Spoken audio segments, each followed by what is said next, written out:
Okay, so I did a live video of how I go about my camera raw work to achieve whichever result I want. So this is how I go about it. For those who didn't understand the other live video because of clarity and all that, so I'm doing this video so you get it. So I turn off my highlights. Usually, if you look at, let's do experiment. If you turn up these highlights, look at how it affects the image. You see? So this is normal 0. So if I turn it down, so I turn down the highlight, that is minus the highlight. Then I go to the shadow, turn off the shadow, just the same equivalent to how much of the highlight.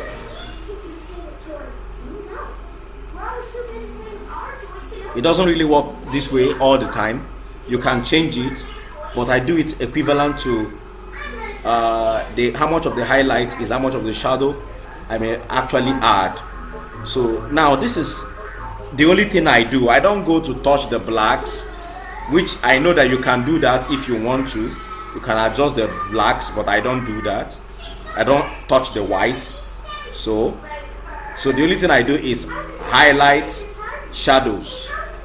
Then I'll now come over to exposure and either increase or decrease the exposure. So if I increase it, you know, of course.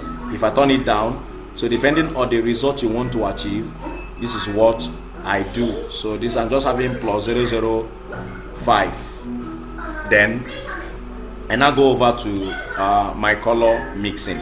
Color mixing, it's about, so I go to saturation first. So I look at the saturation. If you want to turn off the greens, it's simple. Just bring it down.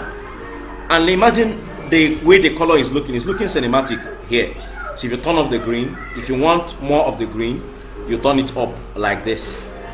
So if you do this, the aqua is actually a color in her clothes. It's almost blue. Aqua is between green and blue.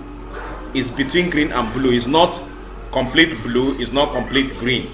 So that's aqua. So when I turn this aqua, so what it affects the clothes here, that is, so I think the color is okay for the aqua, but I'm not going to turn on this blue because I don't want this color to be shouting. So I'm not going to touch the blue. So I'm removing this now. So if you want this to be like this, so if you want it like this, it's okay.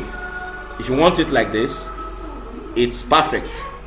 But I would recommend that you don't turn your saturation too much, depending on the result you are aiming at. Then the next thing is this hue. You can see the hue here. This saturation, this hue. I don't go to luminance at all.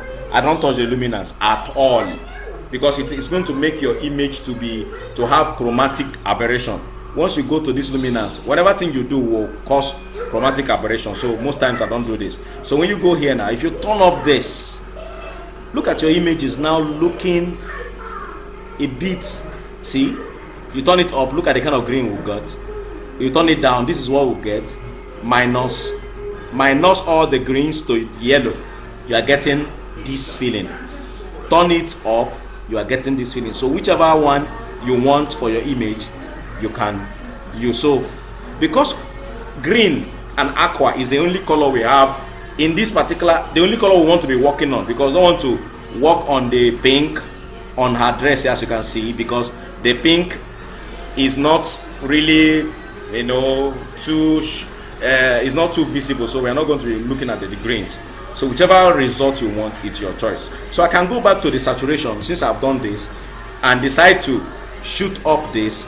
If I shoot up the green, see what happens, because I've already turned off the other green. So when I shoot it up, this is what you get. When you take it down, this is what you get. Whichever decision you make.